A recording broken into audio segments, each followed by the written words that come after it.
दोस्तों आज हम बात करेंगे सीआरपी यानी सी रिएक्टिव प्रोटीन टेस्ट के बारे में। दोस्तों सीआरपी टेस्ट एक बहुत ही कॉमन टेस्ट है जो कि लगभग हर बीमारी में करवाया जाता है। अगर आपके शरीर में कोई सूजन हुई है या इन्फेक्शन हुआ है या फिर हार्ट से संबंधित कोई बीमारी है तब यह टेस्ट करवाया जाता है। दोस्तों ये टेस्ट एक नॉन स्पेसिफिक टेस्ट है, यानी इससे किसी भी एक खास बीमारी का पता नहीं चलता है क्योंकि ये काफ़ी सारी बीमारियों में पॉजिटिव आता है। अगर आपका सीआरपी टेस्ट पॉजिटिव आता है तो आपको घबराने की ज़रूरत बिल्कुल भी नहीं है। इसकी नॉर्मल रेंज जो है वो 0.3 टू 1 मिलीग्राम पर लीटर होती है और कई लोगों में तो ये 200 और 300 से भी ज़्यादा आ सकता है। फिर भी आपको ज़्यादा टेंशन नहीं लेना है। ऐसा क्यों, आगे हम वीडियो में समझते हैं। दोस्तों सीआरपी का पूरा नाम सी रिएक्टिव प्रोटीन है और यह एक प्रकार का प्रोटीन होता है जो कि जब हमारे शरीर में किसी तरह की सूजन होती है या इन्फेक्शन होता है तो उस इन्फेक्शन के अगेंस्ट में या उस इन्फेक्शन को ठीक करने के लिए हमारा लीवर एक प्रोटीन बनाता है जिसे हम सी रिएक्टिव प्रोटीन बोलते हैं। आप इसके नाम से ही समझ सकते हैं, सी रिएक्टिव प्रोटीन यानी ये सूजन के रिएक्शन में हमारा लीवर इसको बनाता है। अब सीआरपी टेस्ट क्यों किया जाता है इसे हम समझते हैं। दोस्तों सीआरपी टेस्ट में इसी सी रिएक्टिव प्रोटीन की मात्रा को ब्लड में टेस्ट किया जाता है, यानी कितनी मात्रा में ब्लड में सी रिएक्टिव प्रोटीन है उसे मापा जाता है।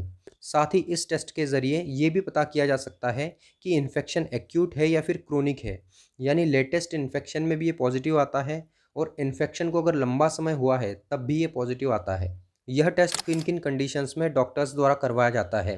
दोस्तों अगर आपको बहुत ज़्यादा बुखार आता है, लगातार उल्टी दस्त आती है, उस स्थिति में यह टेस्ट करवाया जाता है। शरीर में कहीं पर भी किसी भी तरह की सूजन है तो भी ये टेस्ट करवाया जाता है।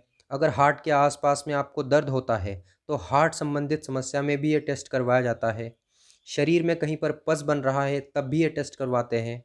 किसी तरह की इंजरी या ट्रॉमा हुआ है या फिर ऑटो इम्यून कंडीशन है उस स्थिति में भी ये टेस्ट करवाया जाता है। इसके अलावा कई सारी कंडीशंस में ये टेस्ट करवाया जाता है क्योंकि ये टेस्ट स्पेसिफिक टेस्ट नहीं है। ये एक बहुत ही कॉमन टेस्ट है जो रूटीन लेबोरेटरी टेस्ट के तौर पर करवाया जाता है। अब समझते हैं कि इससे कौन कौन सी बीमारियों का पता चलता है। दोस्तों इससे गठिया यानी रोमेटॉइड अर्थराइटिस का पता चलता है, जोड़ों में दर्द की बीमारी यानी जॉइंट्स में सूजन की बीमारी का पता चलता है, सूजन वाली जितनी भी बीमारियां होती है उनका पता चलता है जैसे आईबीडी, आईबीएस यानी इरिटेबल बॉल सिंड्रोम या इरिटेबल बॉल डिजीज़। इन्फेक्शन का पता चलता है जैसे मलेरिया का इन्फेक्शन हो गया, टाइफाइड का इन्फेक्शन हो गया, निमोनिया हो गया। इन सब इन्फेक्शन में भी ये पॉजिटिव आता है। इसके अलावा हार्ट से संबंधित बीमारियां जैसे कोलेस्ट्रॉल बढ़ने से जब आर्टरीज में सूजन आ जाता है, एक्सीडेंट वगैरह के केस में या कोई ऑपरेशन या सर्जरी करवाई है, इन स्थितियों में भी ये टेस्ट पॉजिटिव आ सकता है। अब इसकी नॉर्मल रेंज को समझते हैं। दोस्तों एक नॉर्मल व्यक्ति के शरीर में जो कि पूरी तरह से स्वस्थ है उसका सीआरपी 0.3 टू 1 मिलीग्राम पर लीटर तक आ सकता है। अगर ये 3 से ज़्यादा आता है तो हो सकता है कि आपके शरीर में कहीं पर थोड़ी बहुत सूजन हो मॉडरेट अमाउंट में।